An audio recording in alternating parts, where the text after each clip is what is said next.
David godown தானே? ஆமாம், நீ யாரா? தாசன் அனுப்பி விட்டாருண்ணே. ஓ அப்படியா, சரி வா. குடோன்னு சொன்னாங்க, வீட்டுக்குள்ளே கூட்டி போகிறீங்க? உனக்கு தேவை சரக்கு தானேயா, ஆயா.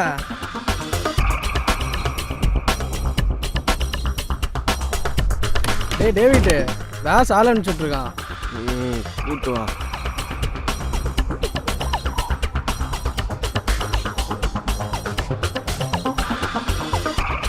என்ன புது மூஞ்சியா இருக்கு?